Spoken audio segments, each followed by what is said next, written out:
سونو نام کا ایک لڑکا اپنے کام کی تلاش میں شہر کے بڑے بازار میں آیا تھا۔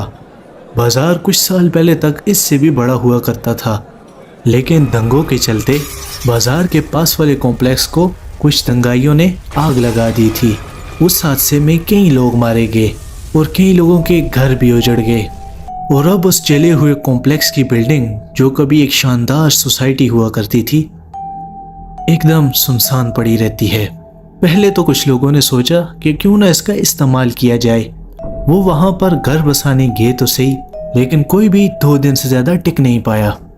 ان سب کا کہنا تھا کہ ان دیواروں سے آج بھی اسی آگ کی لپٹیں نکلتی ہیں، لوگوں کے چلانے کی آوازیں گونجتی ہیں،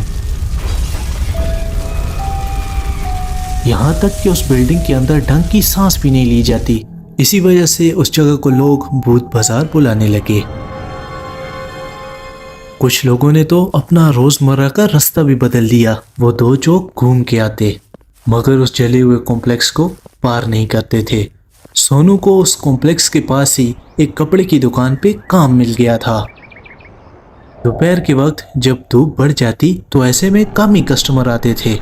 ایک بار احمد، جو کہ اس دکان کا مالک تھا، دوپہر میں بیٹھا اپنی دکان میں آرام کر رہا تھا۔ سونو اور وہ دونوں بات چیت کر ہی رہے تھے، ایک دم سے ان کی نظر دروازے کی اور گئی۔ انہوں نے دیکھا کہ ایک لال کلر کی ساڑی پہنے ہری آنکھوں والی ایک لڑکی دکان کے اندر داخل ہوئی اور احمد کے سامنے آ کے بیٹھ گئی۔ سونو کو ایک بات عجیب لگی، وہ یہ تھی کہ وہ عورت بالکل خاموش بیٹھی رہی۔ اس نے کچھ نہیں بولا کہ اس نے کس طرح کے کپڑے دیکھنے ہیں، پر احمد خود بخود ہی اسے لال ساڑیاں کھول کے دکھانے لگا۔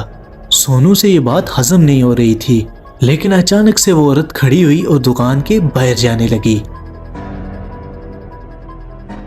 ایسے میں احمد بھی بنا کچھ سوچے سمجھے اٹھا اور اس کے پیچھے جانے لگا۔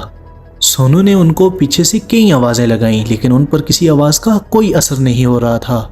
اب سونو نے اپنی آواز اونچی کر کے احمد کو بلایا۔ ایسے میں وہ لڑکی ایک دم سے پیچھے کی اور مڑی۔ ایک دم سے سونو کو پسینے آنے لگے اور وہ نیچے بیٹھ گیا۔ سونو نے اس لڑکی کی آنکھوں کا رنگ بدلتے ہوئے دیکھا تھا۔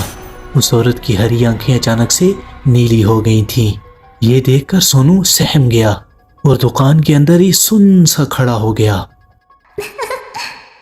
سونو دکان کو اکیلا نہیں چھوڑ سکتا تھا، اس لیے وہ باہر اٹھ کے نہیں گیا۔